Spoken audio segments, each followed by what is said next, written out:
Hello dear students, welcome to Maths Education. ইতিমধ্যে আমি class 10 arithmetic প্ৰগ্ৰেছন এই চেপ্টাৰটোৰ ওপৰত তোমালোকৰ বাবে এটা ইন্ট্ৰোডাক্টৰী ভিডিও আগবঢ়াইছো। আজিৰ এই ভিডিওটিত আমি আগতে কৈ অহাৰ দৰে এই চেপ্টাৰটোৰ এক্সাৰসাইজ 5.2 অৰ্থাৎ সমান্তৰ প্ৰগতি এটাৰ সাধাৰণ পদ ৰিলেটেড যিটো এক্সাৰসাইজ আছে সেই এক্সাৰসাইজটোৰ কেইটামান প্ৰশ্ন সমাধান কৰিবলৈ বিচাৰিছো। গতিকে আহাচোন পলম নকৰি ডাইৰেক্টলি আমি আমাৰ এই কোৱেশ্চনবোৰৰ মাজলৈ আগুৱাই যাওঁ। আজিৰ ডিসকাশনৰ একেবাৰে প্ৰথমটো প্ৰশ্ন তোমালোকে ইতিমধ্যে স্ক্ৰিনত নিশ্চয়কৈ ধৰিব পাৰিছা। কোৱেশ্চন নম্বৰ 4 য'ত কোৱা হৈছে যে 3, 8, 13, 18 এই সমান্তৰ প্ৰগতিটোৰ ক্ষেত্ৰত কিমানতম পদটো 78। তোমালোকৰ বাবে একেবাৰে প্ৰথম কথাটো মই কৈ দিওঁ যে এনে ধৰণৰ সমান্তৰ প্ৰগতিৰ ৰিলেটেড কোৱেশ্চনবোৰ যেতিয়া আমি সলভ কৰিবলৈ বিচাৰিম তেতিয়া আমাৰ একেবাৰে প্ৰথম কামটো হ'ব যে সমান্তৰ প্ৰগতিটোৰ প্ৰথম পদ আৰু সাধাৰণ অন্তৰক চিনাকি কৰাই দিয়া। গতিকে এই ক্ষেত্ৰত যেহেতু আমাক এটা সমান্তৰ প্ৰগতি দিয়া হৈছে গতিকে পোনপ্ৰথম কামটো হ'ব আমি সমান্তৰ প্ৰগতিটো লিখি লওঁ। তো তোমালোকে একেবাৰে প্ৰথমত লিখিবা দিয়া থকা সমান্তৰ প্ৰগতিটো হ'ল আমাৰ বাবে কোৱেশ্চন নম্বৰ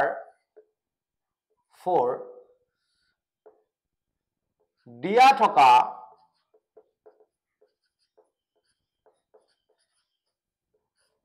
সমান্তৰ প্ৰগতিটো হ'ল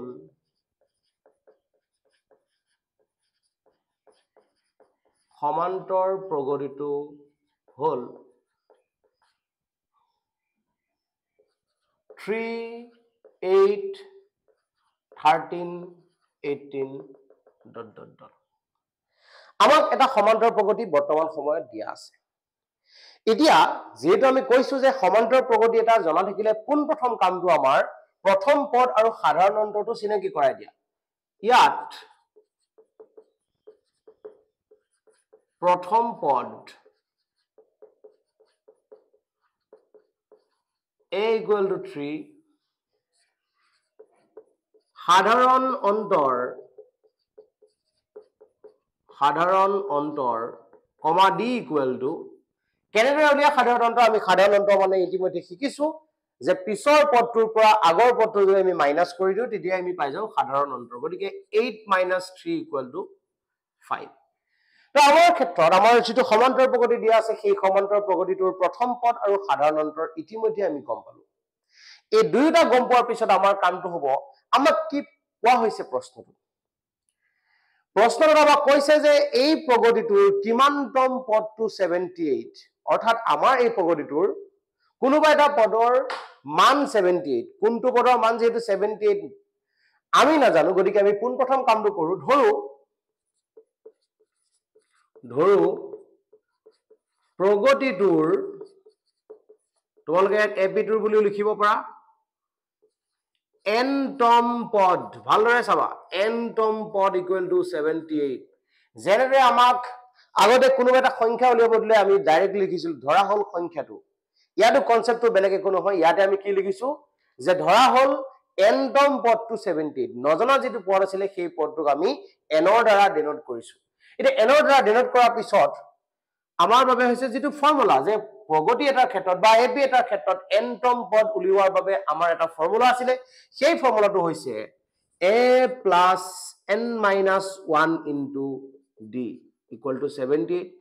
তোমালোকক মই যোৱা ক্লাছতেই কৈছো যে এই কথাটো কিয় বেছি ইম্পৰ্টেন্ট এই ফৰ্মুলাটো কিয় বেছি ইম্পৰ্টেন্ট তাৰ কাৰণটো তোমালোকে নিশ্চয়কৈ ধৰিব পাৰিছা যে এপি এটাৰ ক্ষেত্ৰত সাধাৰণ পদ উলিয়াবলৈ বা এই nতম পদ উলিয়াবৰ বাবে যেটো ফৰ্মুলা এটো খুব এটা ইম্পৰ্টেন্ট ফৰ্মুলা যেটো ৰিলেটেড গোটেই 5.2 এক্সাৰসাইজটো আছে। গতিকে এনে ধৰণৰ ফৰ্মুলা বিলাক তোমালোকে খুব সুন্দৰকৈ মনত ৰখাই লবা। এতিয়া আমি সুন্দৰকৈ ওপৰৰ পৰা চাই আমাৰ যিবোৰ মান দিয়া আছে সেই মানবোৰ যদি পাতি যাও অৰ্থাৎ 3 + n ৰ ভ্যালু যেহেতু নাজানো n তেনেদৰে ৰাখিছো d মানে হৈছে 5 = 78। ফাইনালি আমি ক'ব পৰা হলো যে 5 * n - 1 এই 3 টো এফালে যেহেতু আমাৰ প্লাস হৈছে কিফালে যদি গুছি যায় তেতিয়ালে 78 ৰ পৰা 3 টো আমাৰ বাবে মাইনাস হ'ব। ফাইনালি আমি ক'ব পৰা হলো যে n - 1 = 78 ৰ পৰা 3 মাইনাস কৰিলে আমি পাম 75 আৰু এই 5 টো যেহেতু এফালে প্ৰডাক্ট হৈ আছে কিফালে গলে কি হৈ যাব ডিভাইড হৈ যাব। ফাইনালি আমি ক'ব পৰা হলো যে n = ইয়াক যদি আমি ক্যানসেল কৰো 5, 15 গতিকে 15 প্লাস 1 ফাইনালি আমি ক'ব পৰা হলো যে n ইকুৱেল টু কিমান 16 এয়া সুন্দৰকৈ তোমালোকৰ বাবে প্ৰশ্নটোৰ সমাধান হৈ গৈছে একেই পেটাৰ্ণৰ অন্য এটা কোৱেশ্চন নম্বৰ 8 তোমালোকে নিশ্চয়কৈ স্ক্ৰিনত ধৰিব পাৰিছা যে এটা সমান্তৰ প্ৰগতিত মুঠ 50টা পদ আছে যাৰ তৃতীয় পদটো 12 আৰু শেষৰ পদটো 106 29 নম্বৰ পদটো উলিয়াবলৈ কোৱা হৈছে মুঠ পদৰ সংখ্যা দিয়া আছে আৰু তৃতীয় পদটো দিয়া আছে তাৰ পিছত আমাক কৈছে যে 29 নং পদটো কিমান হ'ব যোৱা প্ৰশ্নটোৰ পৰা এই প্ৰশ্নটো অকণমান খুকিয়া সেইবাবে মই তোমালোকৰ বাবে এই প্ৰশ্নটো লৈছো ইয়াৰ আগৰ যিবোৰ কোৱেশ্চন মাজত তোমালোকৰ 5 6 7 এই কোৱেশ্চন কেইটা যিকেইটা সোমাই গৈছে সেইকেইটা পেটাৰ্ণ প্ৰায় একেই গতিকে অকণমান বেলেগ পেটাৰ্ণৰ এটা কোৱেশ্চন তোমালোকলৈ লৈছো এতিয়া প্ৰশ্নটো যদি ভালদৰে মনোযোগেৰে চোৱা মই ইতিমধ্যে কৈছোৱে আগৰ কোৱেশ্চনটো সলভ কৰোতে যে এটা সমান্তৰ প্ৰগতিৰ প্ৰশ্নবোৰ সমাধান কৰিবৰ ক্ষেত্ৰত সদায় আমাক প্ৰথম পদ আৰু সাধাৰণ অন্তৰ জানিব লাগে যেহেতু এই প্ৰশ্নটোৰ ক্ষেত্ৰত আমি দেখিছো যে আমাৰ প্ৰথম পদ আৰু সাধাৰণ অন্তৰ আমি নাজানো গতিকে একেবাৰে প্ৰথম কামটো তোমালোকে কৰিবা লিখি লোৱা সুন্দৰকৈ যে ধৰা হল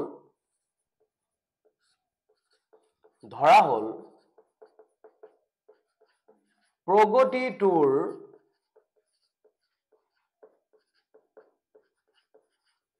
প্ৰথম পদ আৰু সাধাৰণ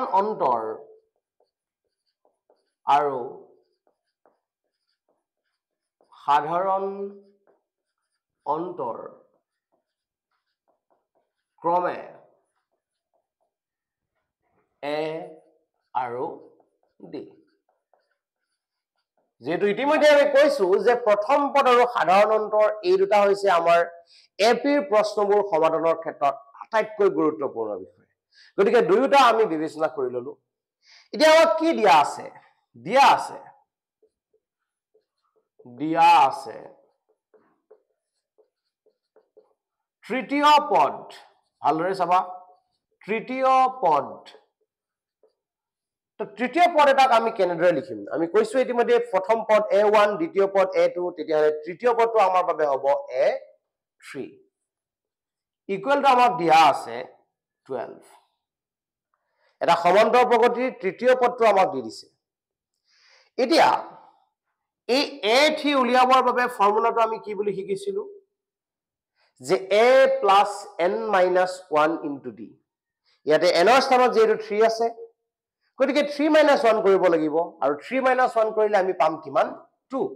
গতিকে a plus 2d equal to আমাৰ বাবে হৈছে 12 ইয়াৰ পৰা আমি ইকুৱেশ্যন নম্বৰ 1 যেটো আমি দেখিছো আমাৰ বাবে আননোন কোৱান্টিটি অৰ্থাৎ নজনা ৰাশি আমাৰ বাবে a আৰু d দুটা আমি পাইছো গতিকে ইহঁতক আমি সুন্দৰকৈ লিখি ললো আৰু এটা ইকুৱেশ্যন আমি সুন্দৰকৈ বনাই ললো এতিয়া আকৌ কি দিছে আমাক শেষৰ পদ দিয়া আছে শেষৰ পদ মানে কি আমাক পোনপ্ৰথমতে কোৱেশ্চনটোত কোৱা হৈছে যে এটা এপিত মুঠ পদৰ সংখ্যা 50টা অৰ্থাৎ শেষৰ পদ মানে আসলতে আন কোনো নহয় শেষৰ পদ ইকুৱেল 50তম পদ যাৰ মান আমাক দি দিছে 106 তো শেষৰ পদটো যেহেতু আমাক কৈছে 106 আমি তাক তেনেদৰে লিখি ললো এতিয়া আমাৰ এবিটোৰ ক্ষেত্ৰত যি ইনফৰমেশন আমাক দিছিলে সেই ইনফৰমেশনখিনি আমি খুব সুন্দৰকৈ বনাই ললো এতিয়া এই 50তম পদ উলিওৱাৰ বাবে যেটো ফৰ্মুলা সেই ফৰ্মুলাটো কিমান হ'ব a plus number of পদ অৰ্থাৎ পদৰ সংখ্যাটো যিমান হয় তাতকৈ 1 কমাই লিখিব লাগে গতিকে a plus 49d equal to আমাৰ বাবে 106 তো ফাইনালি আমি দুটা সমীকৰণ পালো যি দুটা সমীকৰণত আমাৰ বাবে দুটা নজনা ৰাশি a আৰু d অৰ্থাৎ সিম্পলি ক'বলৈ গ'লে যে দুটা চলকযুক্ত ৰৈখিক সমীকৰণ দুটা আমি বিচাৰি পালো গতিকে এই সমীকৰণ দুটা সমাধান কৰাৰ ক্ষেত্ৰত আমি চেপ্টাৰ 3 যেটো আমাৰ আছে সেই চেপ্টাৰ 3 ইতিমধ্যে আমি গোটেইবোৰ কথা শিকিছো গতিকে আমি ডাইৰেক্টলি যদি ইয়াত ব্যৱহাৰ কৰিব বিচাৰো তেতিয়ালে কি ক'ব পাৰো এতিয়া এতিয়া যেহেতু আমি দেখিছো যে a এৰ সহগ ইয়াটো 1 আছে ইয়াটো 1 আছে গতিকে সুন্দৰকৈ ওলাই আছে গতিকে এতিয়া আমি ডাইৰেক্ট ক'ব পাৰো 2 - 1 is implies that 2 দিয়া আছে a plus 49d আৰু 1 দিয়া আছে a plus 2d এইখিনিতে তোমালোকে অকনমান মনোযোগেৰে চাবা ইয়াতে মই এটা ব্ৰেকেট ব্যৱহাৰ কৰিছো আৰু এই ব্ৰেকেটটো আমাৰ বাবে খুবেই ইম্পৰ্টেন্ট কিয়নো প্লাস কৰিবৰ ক্ষেত্ৰত আমাৰ ভুল হোৱাৰ পসিবিলিটি কম থাকে কিন্তু মাইনাসৰ ক্ষেত্ৰত ভুল হোৱাৰ পসিবিলিটি যেটো বেছি থাকে গতিকে আগৰ পৰা আমি সতৰ্ক হোৱাটো ভাল তো ডাইৰেক্টলি মই এটা মাইনাস চিন ব্যৱহাৰ কৰিছো আৰু ফাইনালি লিখিছো ৰাইট হ্যান্ড সাইডটো আমি যদি মাইনাস কৰো 106 minus 12 এই যেটো পদ্ধতি আমি ব্যৱহাৰ কৰিছো এই পদ্ধতিটোক এলিমিনেশন মেথড বা অপনয়ন পদ্ধতি বুলি কোৱা হয় গতিকে এটা খুবেই ইম্পৰ্টেন্ট পদ্ধতি এই ভিডিওটোৰ দ্বাৰা তোমালোকে সেই চেপ্টাৰৰ এই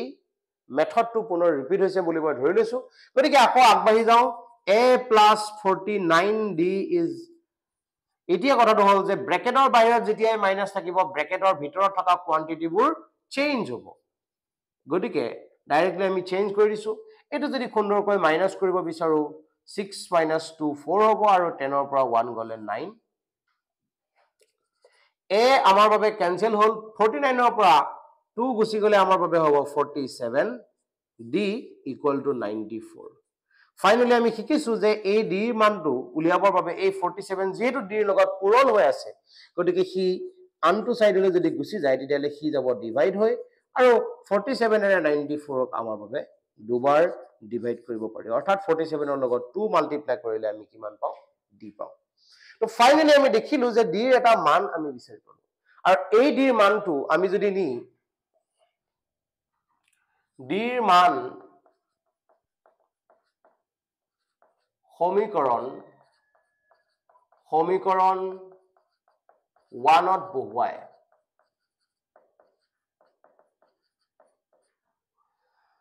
সমীকৰণ 1 ত যদি d ৰ মান বহুৱাব বিচাৰো তেতিয়ালে a plus 2 into d ৰ স্থানত আমি বহুৱাব পাৰো আমাৰ বাবে 2 equal to 12 finally a equal to আমি পাব পৰা মানটো হৈছে 12 minus 2 দুগুণে 4 গতিকে ইয়াত যেহেতু কি b প্লাস হৈ আছিল গতিকে সিফালে মাইনাস হৈ গল তো a equal to আমি ডাইৰেক্টলি ক'ব পৰা হলো